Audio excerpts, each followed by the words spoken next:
Hello viewers. तो आज की जो टॉपिकটা নিয়ে আলোচনা করব সেটা হচ্ছে मेनली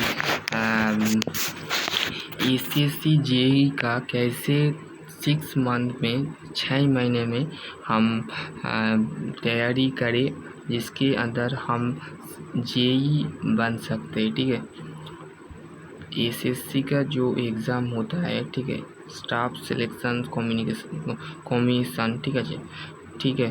तो उसके लिए आज डिस्कस करेंगे उसकी सिलेबस, उसकी कैसे आप एक 6 मंथ में आप जेई का पोस्ट में आधारितता प्राप्त कर सकते हो। ठीक है, आज बंगाली में डिस्कस करेंगे। तो let us of Bengali show your screen. ठीक है, चलो। तो আজকের যে টপিকটা নিয়ে আলোচনা করব সেটা হচ্ছে তোমাদের মেনলি দেখো, প্রথমে হচ্ছে এসএসসি কিভাবে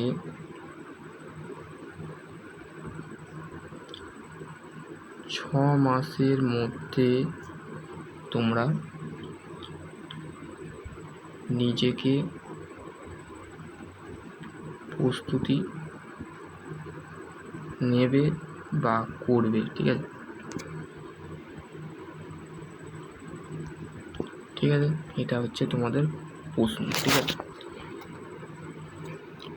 তো প্রশ্নের উত্তর দেওয়ার আগে তোমরা অবশ্যই কমেন্ট করে জানাবে যে তোমরা আগের ভিডিওগুলো কেন দেখছো না, বা তোমরা বলতে গেলে এখনও আমাকে সাপোর্ট করছো না। তো সেই ক্ষেত্রে তোমরা অবশ্যই সাপোর্ট করো। ঠিক আছে, তো চলো ফার্স্ট অফ অল তোমাদের সিলেবাস। ঠিক আছে,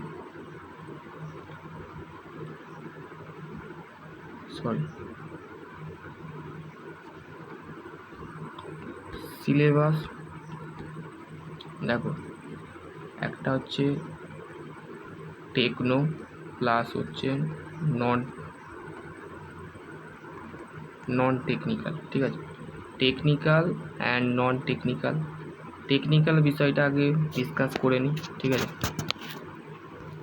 চলো টেকনিক্যাল सिलेबस बोले दिलाम যে তোমাকে एसएससी যদি তুমি जेई सब बनना चाहते हो तो दोनों सिलेबस आपको फॉलो करना पड़ेगा, फिर आप एसएससी जेई बन सकते हो। फ्यूचर में आप जूनियर इंजीनियर रेलवे में एसएससी जेई का जो जूनियर इंजीनियरिंग की पोस्ट में है, जो भी कैंडिडेट सिविल है, मैकेनिकल है, इलेक्ट्रिकल है, जो भी है वो सब एसएससी जूनियर इंजीनियरिंग पोस्ट में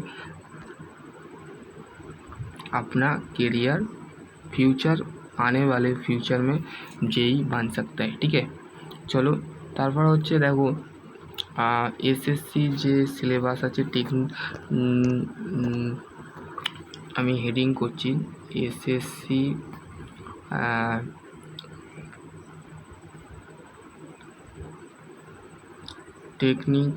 টেকনিক্যাল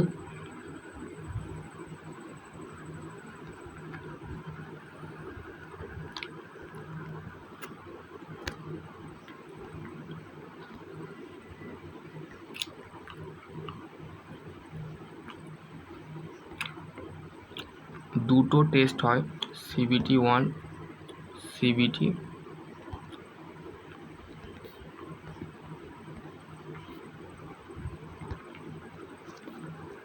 সিবিটি 2। ঠিক আছে, তোমাকে প্রথমে যে স্টেপটা নিতে হবে সেটা হচ্ছে সাবজেক্ট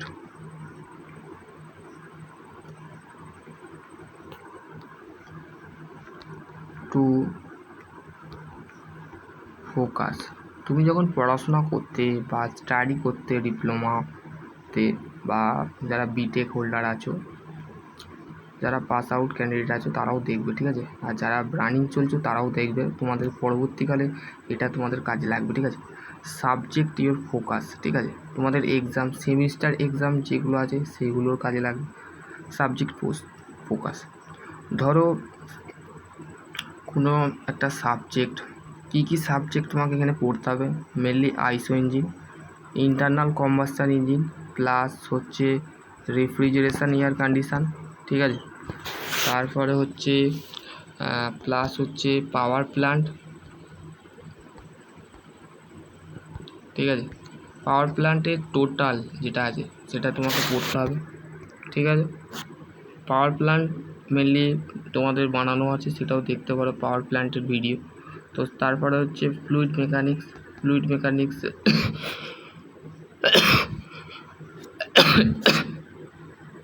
এফএম, ঠিক আছে।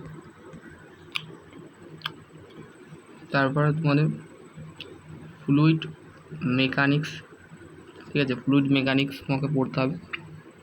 ফ্লুইড মেশিন তোমাকে পড়তে হবে, ঠিক আছে। তো এবার হচ্ছে তোমার নেক্সট যে টার্গেটটা আছে সেটা হচ্ছে মেক টাইম টেবিল। তোমাকে টাইম দিয়েছি আমি 6 মাসের মধ্যে সিলেবাসটা কমপ্লিট করতে। তুমি কিভাবে করবে সেটা ধরো তুমি 6 মান্থের মধ্যে ডিভাইড করলে, তুমি 4 মাসের মধ্যে এটা কমপ্লিট করবে। তুমি টার্গেট রাখলে, ঠিক আছে, টার্গেট সেট করলে, ঠিক আছে, মাইন্ডের মধ্যে, মিনিট অফ মাইন্ড, ঠিক আছে, মাইন্ডের মধ্যে তুমি সেট করলে। तो 4 मास হলো, তারপরে 2 मास করলে सिलेबस बोल तुम्हें एक टारगेट सेट किया जिसमें तुम 6 महीने को डिवाइड करके 4 महीने 4 वीक 3 वीक ऐसे करके अपना सिलेबस 6 मंथ में एक टेबल के सहायता से आपने कंप्लीट कर दिया, ठीक है।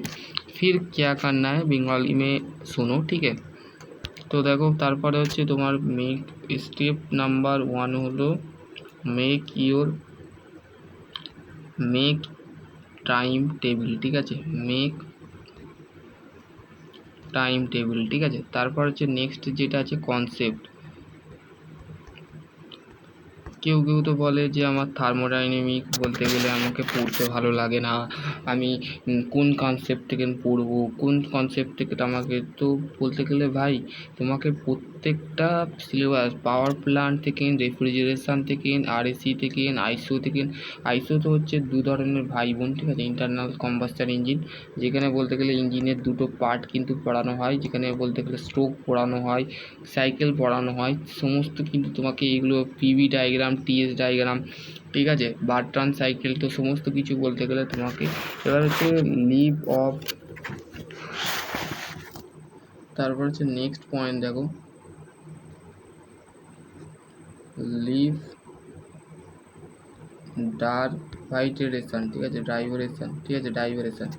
আগে কি হতো, আগে যে বলতে গেলে সিবিটি টেস্ট হতো সেটা বলতে গেলে একটাই হয়ে যেত, এখন বলতে গেলে 2টো, কিন্তু 2টোর পরীক্ষা কিন্তু সেম, ঠিক আছে, চিন্তা করার কোনো নেই, তোমাদের বলতে গেলে ডেফিনেটলি তোমরা পেয়ে যাবে, ঠিক আছে। তারপর হচ্ছে নেক্সট পয়েন্ট যেটা আছে সেটা হচ্ছে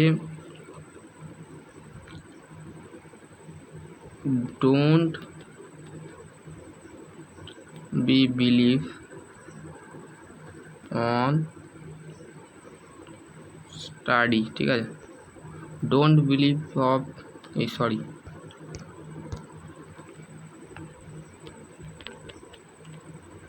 don't believe on soft data। এটা জিনিসটা কি, এটা জিনিসটা হচ্ছে ধরো তুমি কোনো একটা জিনিস দেখলে সেটাকে স্ক্রিনশট করে নিলে, কোনো একটা জিনিস মোবাইলে দেখলে, মোবাইলে নয়, বুঝতে পারলে, মোবাইলে নয়, তোমার এই যে মাইন্ডটা উপরওয়ালা দিয়েছে, এই যে মাইন্ড মানে কি, মন, হেড মাইন্ড, ঠিক আছে। তো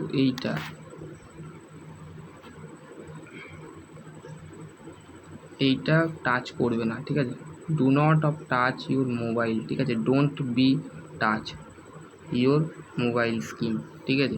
এইটাকে যতটুকু পারবে ততটুকুই ভরার চেষ্টা করবে, ঠিক আছে, মাইন্ডটাকে ধরানোর চেষ্টা করবে, ঠিক আছে। তারপর হচ্ছে নেক্সট হচ্ছে রিভিশন, ঠিক আছে। রিভিশন করার আগে তোমাকে যেটা করতে হবে, নেক্সট যেটা পয়েন্ট সেটা হচ্ছে কালেক্ট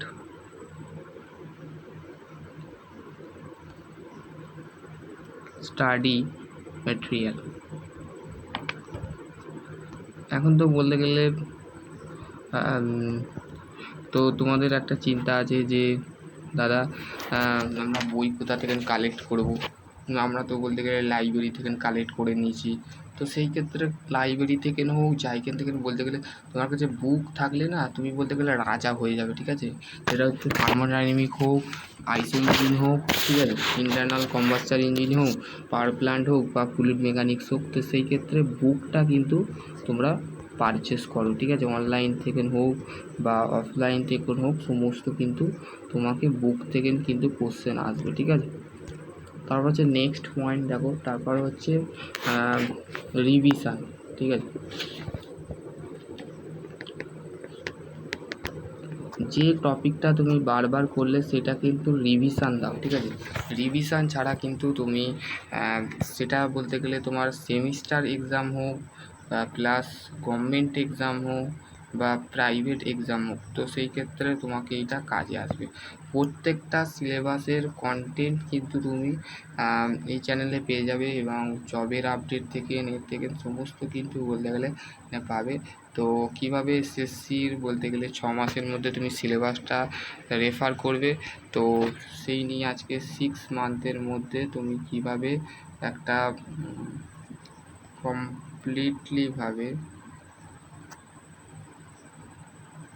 কমপ্লিট হবে, ঠিক আছে? তো সেই নিয়ে ডিসকাস করলাম। আজকের ভিডিও এখানে এন্ড করছি। তো পরবর্তী ভিডিও কোনো अपडेट नहीं आसबो। तो आज इस वीडियो में हमने बात किया है कैसे आप एक एसएससी एग्ज़ाम क्रैक कर सकते हो, कैसे तुम किसी भी लेवल एग्ज़ाम हो, आपकी सेमेस्टर एग्ज़ाम हो, गवर्नमेंट एग्ज़ाम हो, प्राइवेट एग्ज़ाम हो, आज बंगाली में डिस्कस किया है। फिर एक टॉपिक डिस्कस करेंगे जिसके लिए आपको कमेंट करना पड़ेगा। फिर हम आपको बिलीव नहीं करना, मुझे पता है आप लोग बिलीव नहीं मुझे करते हो, तो इसीलिए मुझे लाइक नहीं करते हो, ठीक है? तो इसलिए मैं कुछ नहीं बोलूँगा। तो आप लोग जैसा भी मर्जी बंगाली में देख ले, ठीक है? उसके बाद आपको जो भी इंक्वायरी है जो भी जानना है तो कमेंट सेक्शन में बोलना, हम आपको रिप्लाई कर देंगे, ठीक है? आज की वीडियो इतना ही। फिर मिलेंगे किसी और दिन। इसी के लिए आज के लिए चलो, थैंक यू।